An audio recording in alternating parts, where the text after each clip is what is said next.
বলবো? আল্লাহ রাব্বুল আলামিন বলেন, ইন্না ফী হাযা লাবালাগান লিকাওমিন আবিদিন ওয়া মা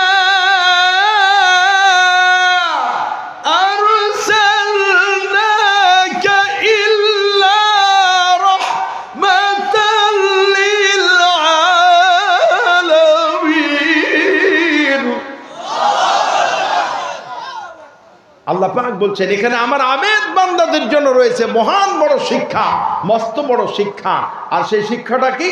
নবী হে, আমি আপনাকে তামাম পৃথিবীর সৃষ্টি জগতের জন্য রহমত স্বরূপ সৃষ্টি করেছি। জোরে বল সুবহানাল্লাহ। সেই রহমতের নবী তওবা পড়েছেন, তার মানে আমাদেরকে তওবা শিখিয়েছেন। সুবহানাল্লাহ। আল্লাহ নবী বলেছেন কেউ যদি 100 বার করে পড়ে লা হাওলা ওয়ালা কুওয়াতা ইল্লা বিল্লাহিল আলিয়্যিল আযীম, আল্লাহ রাব্বুল আলামিন তার জীবন থেকে 70টি পেরেশানি দূর করে দেবেন। সুবহানাল্লাহ। আপনারা যে এখানে বসেছেন লাভবান হয়েছেন না ক্ষতিগ্রস্ত হয়েছেন? আমরা হিসাব মতো লাভবান হয়েছি বলে আশাবাদী, ঠিক কিনা? আল্লাহ আমাদের সকলকে রহম করুন, আমরা বলি আমিন। প্রিয় ভাই সব, ভূমিকায় কয়েকটি কথা বলেছি, তাও কোরআন হাদিসের বাইরে বলি নাই, বলবো না ইনশাল্লাহ, আমার অভ্যাসও নাই।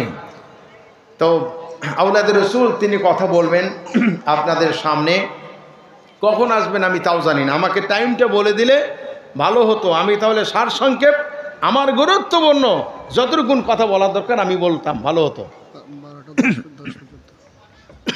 জি আচ্ছা, ঠিক আছে। প্রিয় ভাই সব, আসুন আমরা সরাসরি কোরআন নামক মহাসাগরে প্রবেশ করি ইনশাআল্লাহ। প্রসজ্জিত কণ্ঠে পুরুষের মতো আমরা সকলেই পড়ি, আউযু বিল্লাহি মিনাশ শাইতানির রাজিম, বিসমিল্লাহির রাহমানির রাহিম।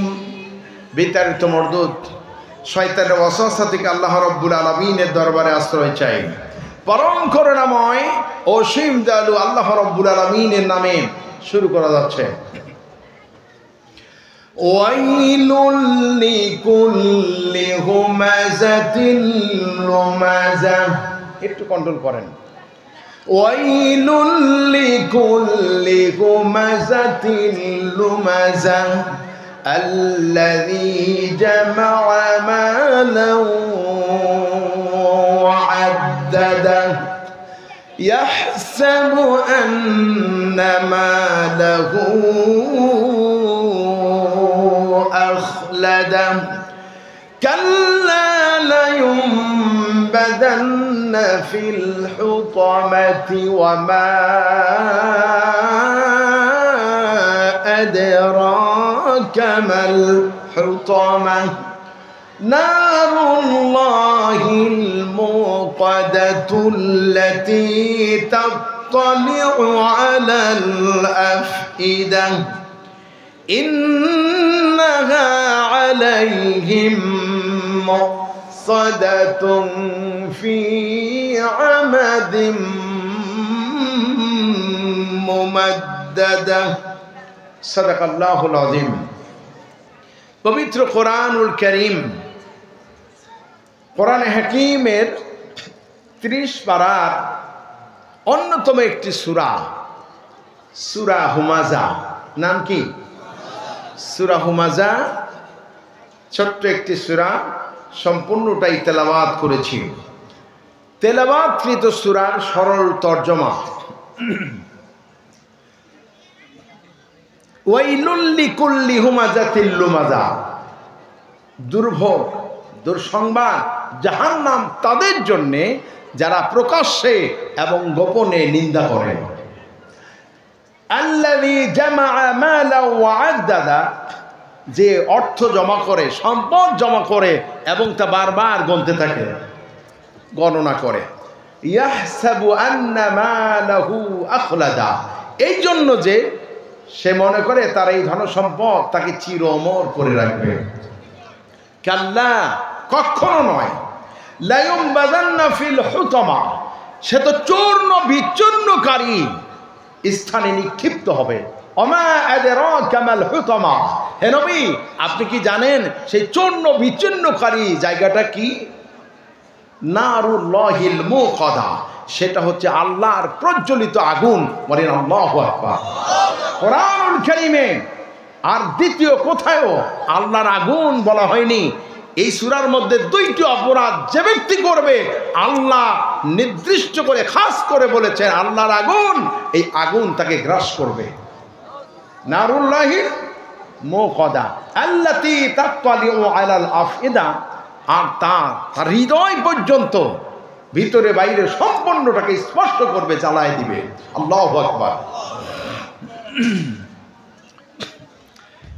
ইন্নাহা আলাইহি মুসাদা, আর ওই আগুনের মধ্যে তাকে রেখে ঢাকনা দিয়ে ঢেকে দেওয়া হবে। ফি আমাদিম মামাদ্দাদা, আর তাদেরকে যেই জায়গায় এই জাহান্নামের ঢাকনা দিয়ে ঢেকে দেওয়া হবে সেটা অনেক দূর থেকে পরিস্ফুটিত হবে। সেটা একটা থামের মতো, একটা খাম্বার মতো, একটা উঁচু পিলারের মতো আকার ধারণ করবে। এ ছিল আমার তেলাওয়াতকৃত সূরার সরল তর্জমা। এবারে আমরা ব্যাখ্যার দিকে যাব ইনশাআল্লাহ। তার আগেই বলিনি, আমি আজকে দুইটি বিষয় আপনাদের সামনে কথা বলবো। এই সূরার মধ্যে যেই দুইটি বিষয় আল্লাহ তাআলা নিন্দা করেছেন, আল্লাহ তাআলা সাবধান করেছেন, এই দুইটি বিষয় কি আমি আপনাদের সামনে বলবো। এই সূরাটির সম্পর্কে একটু ধারণা আমাদের নেওয়া দরকার। এই সূরাটির নাম একটু আগেই বলেছি, সূরা আল হুমাজা। হুমাজা অর্থ কি? পরনিন্দাকারী, যে অন্যের নিন্দা করে। এই সূরাটি নামকরণ করা হয়েছে তার প্রথম আয়াতে কারিমা থেকেই, প্রথম আয়াতের অংশ বিশেষ থেকেই এই সূরাটির নাম গণ্য করা হয়েছে। নাজিলের সময়কাল নবী করিম সাল্লাল্লাহু আলাইহি ওয়াসাল্লাম এর মাক্কি জিন্দেগিতে নবুয়ত লাভ করার একেবারে প্রথম দিকে নাজিল হওয়া সূরাগুলির মধ্যে অন্যতম একটি সূরা, সূরা আল হুমাজা। এই সূরাটির মূল বক্তব্য এবং বিষয়বস্তু, এই সূরার মধ্যে এমন কিছু নৈতিক অসৎ বৃত্তির নিন্দা করা হয়েছে যেগুলো জাহিলি সমাজে অর্থলোলুপ ধনীদের মধ্যে পাওয়া যেত, এবং প্রত্যেক আরববাসী জানত যে ধনীদের মধ্যে পাওয়া যেত এই অন্যায়। প্রত্যেক আরববাসী জানত যে এই অসৎ প্রবণতা যথার্থই তাদের সমাজে সক্রিয় ছিল। সবাই এগুলোকে খারাপ মনে করত, ঘৃণা করত, একজনও এগুলোকে সদ্গুণ বলে মনে করত না। এখন সেই গুণগুলি কি আমি আপনাদের সামনে এক এক করে বলবো। এক নাম্বার, আল্লাহ রাব্বুল আলামিন শুরু করলেন এভাবে, ওয়াইলুল লিকুল্লি হুমাযাতিল লুমাযা। ওয়াইলুন মানে দোজখ, জাহান্নাম, দুঃসংবাদ। কোরআনুল কারীমে ওয়াইলুন শব্দটি এসেছে 40 বার। কয়বার বলেন? ওয়াইলুন ইয়াওমাইযিল লিল মুকাযযিবিন। এরপরে আল্লাহ পাক অন্যত্র আবার বলেছেন ওয়াইলুল লিল মুতাফফিফিন। দুর্ভোগ তার জন্য যে ওজনে কম বেশি করে। বাংলাদেশে নাই এরকম লোক? এই পাবলিক আছে নাকি? বিচার নয়ছয় করে, আছে না নাই? এদের জন্য জাহান্নাম। স্পষ্ট কথা আল্লাহ বলেছেন, ঠিক কিনা? প্রিয় ভাইয়ের আমার, তাফসীর ইবনে কাসিরের ভিতরে হুমাজা আর লুমাজা, হুমাজাতিল লুমাজার তাফসীর এভাবে এসেছে, হুমাজ অর্থ হলো কথা দ্বারা মানুষকে অপমান করা, তুচ্ছ করা। আর লুমাজ যে কাজ দ্বারা মানুষকে অপমান করে সেটাকেই লুমাজা বলা হয়। হুমাজিম মাশাইম বিন নামিম, হাম্মাজিম মাশাইম বিন নামিম, এই বিষয়ে বিস্তারিত আলোচনা করা হয়েছে। তাফসীর ইবনে কাসিরে এসেছে, হযরত ইবনে আব্বাস রাদিয়াল্লাহু তাআলা আনহু বলেছেন, হুমাজাতিল লুমাজাম এর দ্বারা উদ্দেশ্য হলো অপবাদ দানকারী ও গীবত তথা পিছনে নিন্দাকারী। অপবাদ দানকারী, সামনে এবং পিছনে নিন্দাকারী। অপবাদ, অপবাদ দেওয়া। অপবাদ কি? এটা সত্য কথা না মিথ্যে কথা? বলেন। মিথ্যে কথা, যেটার সাথে তার কোনো সম্পর্কই নাই, সেই বিষয়ে তাকে তহমত দেওয়া, এটা হচ্ছে অপবাদ। ঠিক কিনা বলেন? আমরা দেখেছি বাংলাদেশে শতাব্দীর শ্রেষ্ঠ মিথ্যাচার করা হয়েছে এমন এমন ব্যক্তিদের ব্যাপারে, যেই ব্যক্তিদের হাতে মানুষ অমুসলিমরা পাগল হয়ে কোরআনের বাণী শুনে, কোরআন শুনে ইসলাম কবুল করেছে। ঠিক কিনা? তিনি আর কেউ নন, তিনি আল্লামা দেলোয়ার হোসেন সাইদি। সাইদি একটি ইতিহাস, যেটা বলেন ঠিক কিনা? এই পৃথিবী যতদিন থাকবে, বাংলাদেশ যতদিন থাকবে, আল্লামা দেলোয়ার হোসেন সাইদির নাম ততদিনই উচ্চারিত থাকবে। কে করেন এটা? জালিমরা মুসলিমদেরকে, ইমানদারদেরকে নিপাত করতে চেয়েছিল, আল্লাহ তাআলা তাদের সুনাম আরো বৃদ্ধি করে দিয়েছেন। ঠিক কিনা? এর থেকে আর বড় মিথ্যাচার কি হতে পারে? আল্লামা দেলোয়ার হোসেন সাইদিকে বলা হয়েছে রাজাকার, তাকে বানানো হয়েছে ধর্ষণকারী, তাকে বানানো হয়েছিল চোর। দেখেন আল্লাহর কি বিচার। আল্লাহ নবী বলেছেন, এই পৃথিবীতে যদি কোনো ব্যক্তি কোনো নিরপরাধ ব্যক্তিকে কোনো ব্যাপারে অপবাদ দেয়, তাহলে আল্লাহ রাব্বুল আলামিন তাকে ওই অপরাধী না বানিয়ে দুনিয়া থেকে বিদায় করে না। প্রমাণ পেয়েছেন? যাকে বলা হলো মানবতা বিরোধীকারী, মানবতা বিরোধী অপরাধের যাকে দোষী করা হলো, আজকে গোটা পৃথিবীর সমস্ত মানুষ সাক্ষী, কিন্তু সাইদির ব্যাপারে মানুষ সাক্ষী ছিল না। মানুষেরা জানেও না, কোনোদিন শুনেও নি, কোনোদিন দেখেও নি, বিশ্বাসও করে নাই। তারপরেও জোর করে তাকে মানবতা বিরোধী অপরাধী বানানো হয়েছে। কিন্তু যারা এই নিরপরাধী মানুষকে, কামরুজ্জামান, মাওলানা দেলোয়ার হোসেন সাইদি, মাওলানা মতিউর রহমান নিজামী, অধ্যাপক গোলাম আজম, মীর কাসেম আলী, কাদের মোল্লা সহ 11 জনকে যারা যুদ্ধাপরাধী, চোর, ডাকাত বানিয়েছে, গোটা পৃথিবীর সমস্ত মানুষ সাক্ষী যে এরা প্রত্যেকেই মানবতা বিরোধী কাজ করেছে, খুন করেছে, গণহত্যাকারী হিসাবে প্রমাণিত হয়েছে। ঠিক কিনা?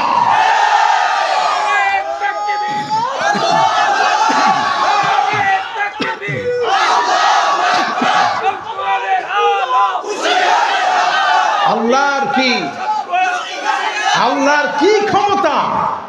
আল্লাহর নবী বলেছেন যে 2 জনের দোয়া 3 জনের দোয়া কবুল করা হয়।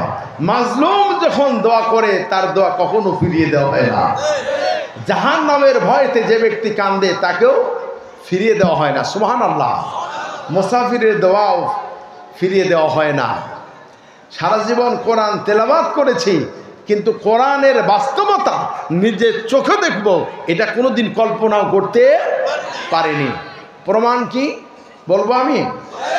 আল্লাহ রাব্বুল আলামিন কোরআনুল কারীমের সূরা আল ইমরানের 26 নম্বর আয়াতের ভিতরে প্রমাণ দিয়েছেন এভাবে, কুলিল্লাহুম্মা মালিকাল মুলকি তুতিল মুলকা মান তাশাউ ওয়া তানজিউল মুলকা মিম্মান তাশাউ ওয়া তুইজ্জু মান তাশাউ ওয়া তুযিল্লু মান তাশাউ বিয়াদিকাল খায়র ইন্নাকা আলা কুল্লি শাইইন কাদির। হে নবী, আপনি বলুন, আমি যাকে ইচ্ছা তাকে রাষ্ট্র ক্ষমতা দান করি, আর আমি যাকে ইচ্ছা আর যার থেকে ইচ্ছা রাষ্ট্র ক্ষমতা ছিনিয়ে নেই, কেড়ে নেই। আমি যাকে ইচ্ছা সম্মানিত করি, আর যাকে ইচ্ছা লাঞ্ছিত করে দেই। ওহুয়া আলা কুল্লি শাইইন কাদির। আর প্রত্যেকটা বিষয়ে ক্ষমতাবান কে? এটা শুধু কোরআনে পড়েছি, কিন্তু আল্লাহ যে পারেন এটা আমরা দেখছিলাম না।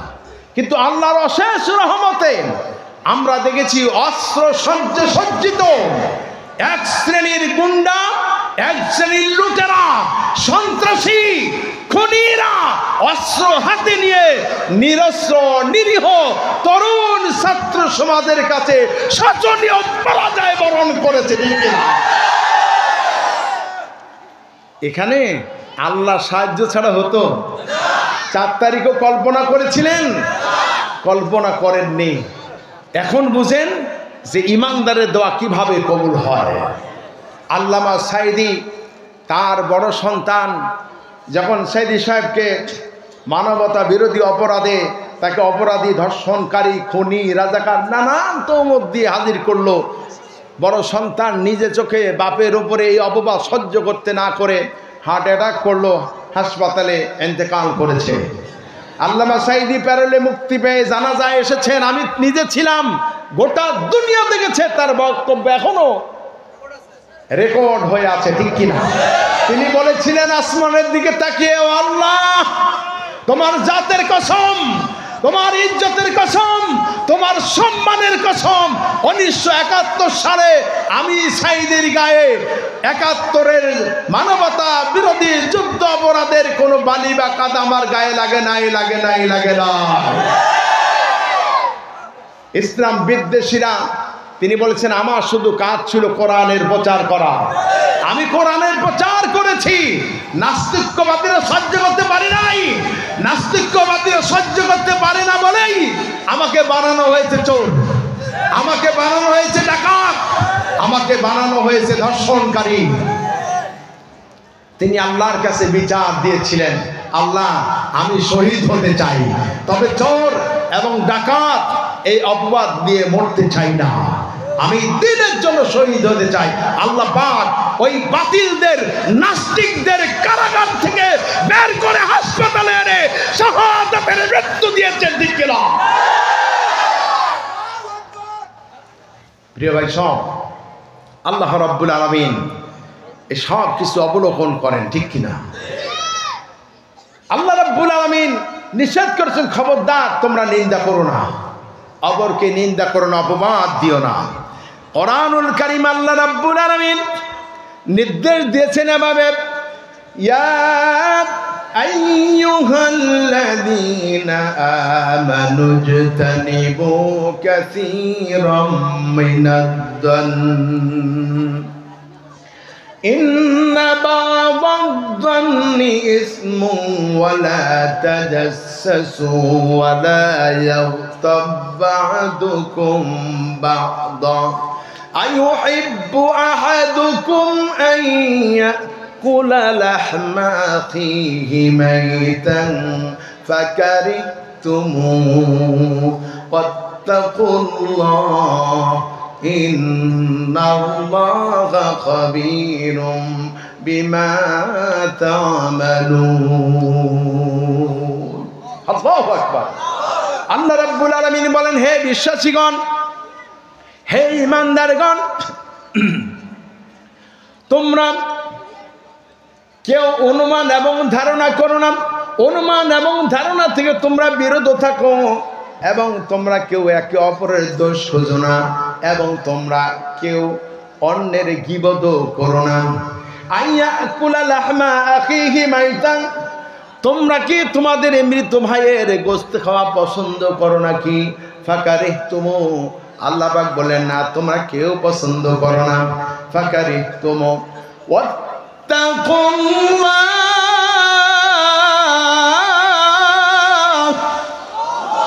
আল্লাহ রাব্বুল আলামিন বলেন, আমি আল্লাহ রাব্বুল আলামিনকে তোমরা ভয় করো। ইন্নাল্লাহা খাবীরুম বিমা তা'মালুন, নিশ্চয়ই তোমাদের সমস্ত বিষয়ে খবর রাখি আমি আল্লাহ। আল্লাহ সব খবর রাখেন, কে প্রকাশ্যে মিথ্যা সাক্ষী দিল, কে গোপনে ষড়যন্ত্র করলো, কে গীবত করলো, কে মানুষকে অপবাদ দিল। কথা বলেন ঠিক কিনা? আল্লাহ তাআলা জানেন কিনা?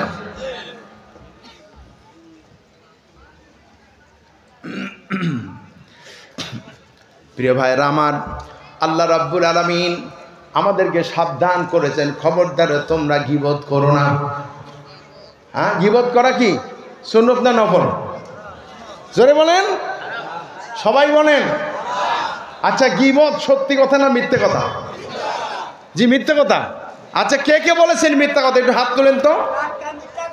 আরে ভয়ে ভয়ে হাত তোলেন না, ভালোভাবে তোলেন। কে কে গীবতকে মিথ্যা বলেছেন? হাত তোলেন, হাত নামান। গীবত কিন্তু মিথ্যা না, গীবত 100% সত্য কথা। হুজুর ঠিক না?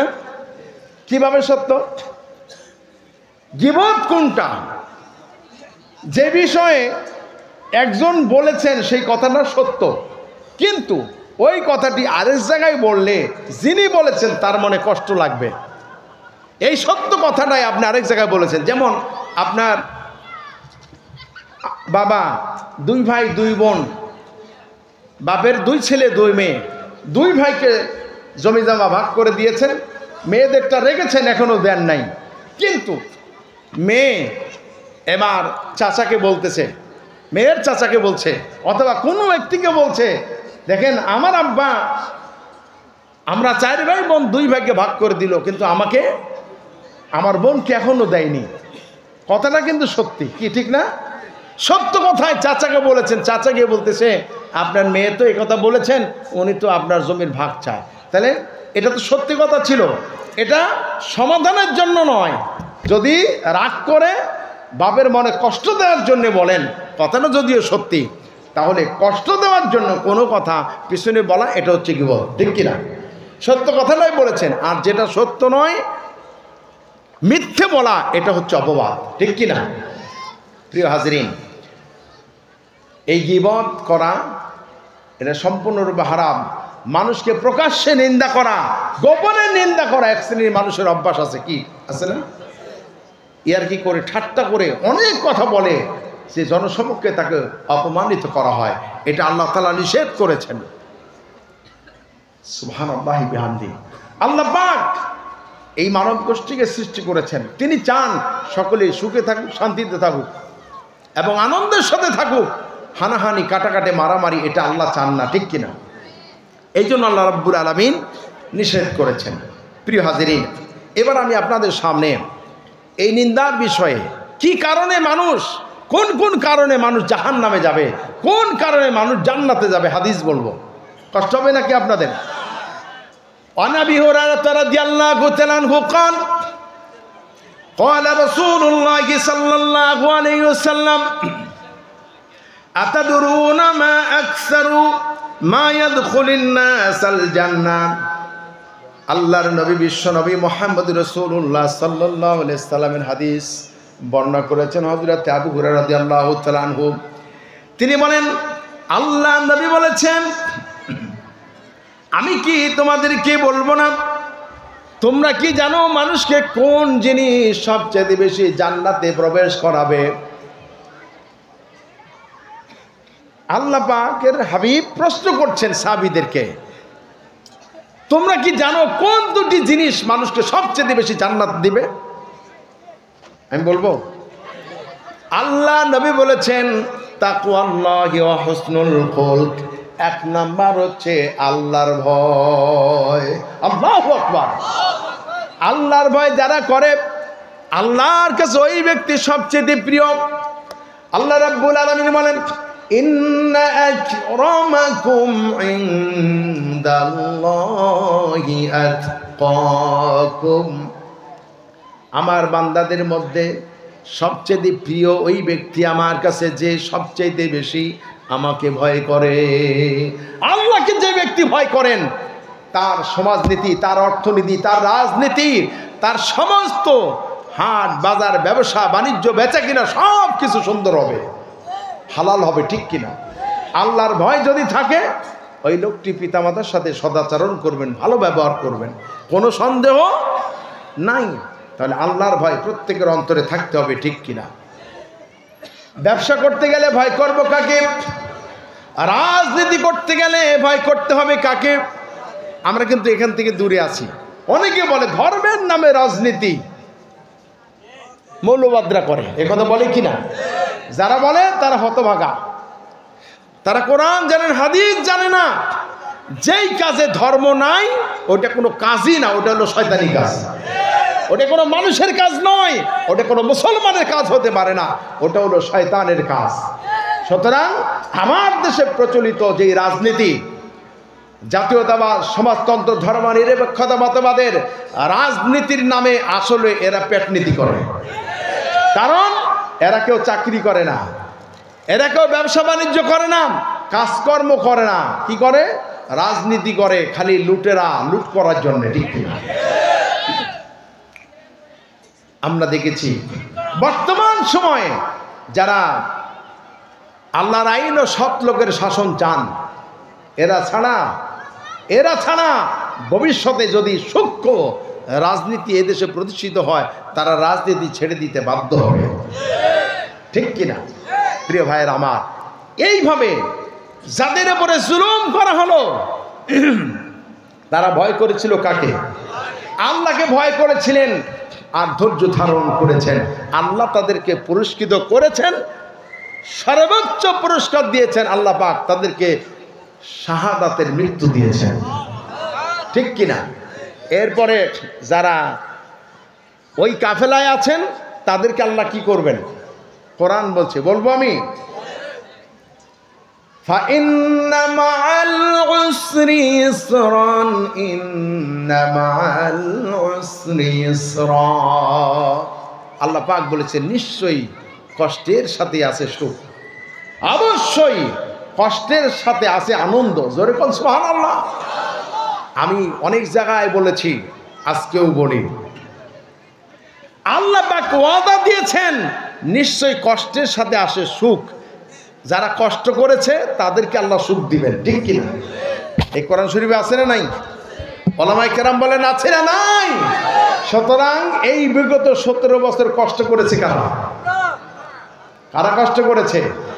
যারা আল্লাহর আইন ও সৎ লোকের শাসন চান, তারা শুধু কষ্ট করেননি, তারা রক্ত দিয়েছেন, তারা জীবন দিয়েছেন, যারা সম্পদ দিয়েছেন, কথা বলে ঠিক কিনা?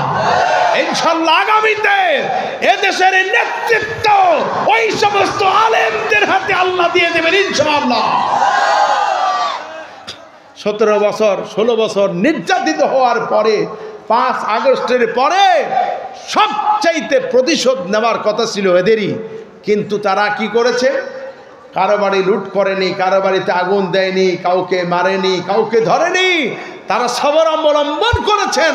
এতে করেও প্রমাণিত হয়েছে বাংলাদেশের যারা শত্রু ছিল তারাও আজকে বন্ধু হয়ে যাচ্ছে, যে না, সত্যিকার অর্থে এরাই এদেশের প্রকৃত রাজনীতিবিদ, এরাই প্রকৃতপক্ষে এদেশের আল্লাহ এবং পরকালে বিশ্বাসী লোক, ঠিক কিনা?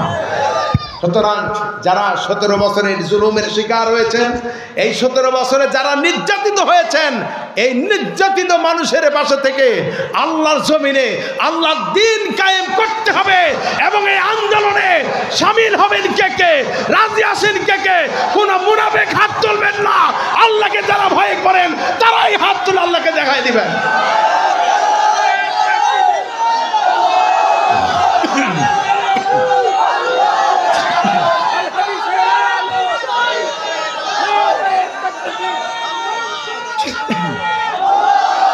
আল্লাহ কবুল করেন, বলেন আমিন। আর জোরে বলুন আমিন। ইনশাআল্লাহ সফলতার সুবাতাস আমরা লক্ষ্য করছি ইনশাআল্লাহ, বলি ইনশাআল্লাহ। আল্লাহ আমাদেরকে সেই হিকমত এবং কৌশল আরো বেশি দান করুন। আল্লাহ পাক বলেছেন কি, ইযা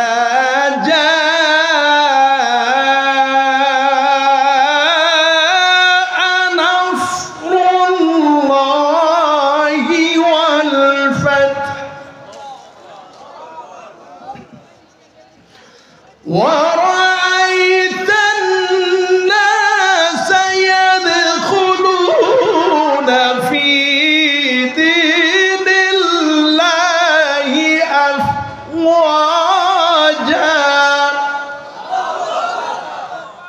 যখন আল্লাহর পক্ষ থেকে আসবে সাহায্য এবং বিজয়,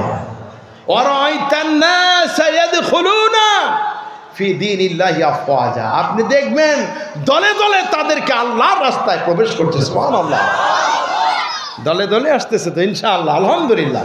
অতএব ফাসাব্বিহ বিহামদি রাব্বিকা ওয়াস্তাগফির, সুতরাং প্রশংসা হবে কার? এবং ইস্তিগফার করতে হবে কার কাছে? আল্লাহর কাছে ইস্তিগফার করব আমরা, আল্লাহর প্রশংসা করব, তাসবিহ পড়ব, নামাজের মধ্যে আল্লাহর কাছে দোয়া করব, আল্লাহ তুমি এই মাজলুম সংগঠনকে এদেশে বিচার কার্যের জন্য, এদেশের নেতৃত্বের জন্য কবুল করে নাও। আমরা বলি আমিন। আর কারা এই নেতৃত্ব পাবেন? আল্লাহ পাক বলেছেন আল্লাহ তাদেরকে দুনিয়ার সফলতা দিবেন, আখিরাতেও দিবেন, যারা আল্লাহকে বেশি ভয় করে। ওয়াইবাদুর রাহমানিল্লাযীনা ইয়ামশুনা আলাল আরদি হাওনা, রহমানের বান্দা তো তারাই যারা জমিনে বিনয়ী এবং নম্রভাবে চলাফেরা করে। বলেন সুবহানাল্লাহ। আল্লাহর ভয় যার থাকবে আল্লাহ তাকে সফলতা দিবেন এবং জান্নাত দিবেন।